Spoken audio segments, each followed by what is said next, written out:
এই ঝন্টু একটি বাগানে ঢুকে আঙ্গুল ফল খাচ্ছিল আর তখনই বাগানে মালিক এসে পড়ে। ওই ব্যক্তি দেখি সাথে সাথে গুলি করে, কিন্তু বন্দুক থেকে ঝন্টু বেঁচে যায়। বন্দুকের গুলি মিস হলে ঝন্টুকে ধাওয়া করে, ধাওয়া করতে করতে হাই রোডে চলে যায়। আর এর মধ্যে একটি গাড়ি এসে ঝন্টুকে ধাক্কা দিয়ে চলে যায়।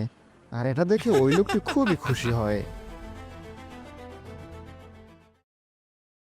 তারপরও ঝন্টুর ভাগ্য ভালো থাকার কারণে ওখান থেকে বেঁচে যায়। ঝন্টুকে দেখে এই মন্টু চলে আসে।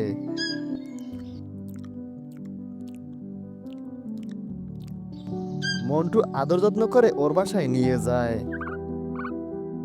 তারপরে পুরো শরীরে ব্যান্ডেজ করে দেয়। আর ঝন্টু ভাবতে থাকে কিভাবে আঙুল ফল পারা যায়। আর এইদিকে মন্টু সে বাগানে চলে যায় আঙুল ফল পাড়ার জন্য। কিন্তু ওই বাগানের মালিক মন্টুকে দেখে ধাওয়া শুরু করে। মন্টু দৌড়তে শুরু করলে হঠাৎ করে একটি মেশিনে পা আটকে যায়।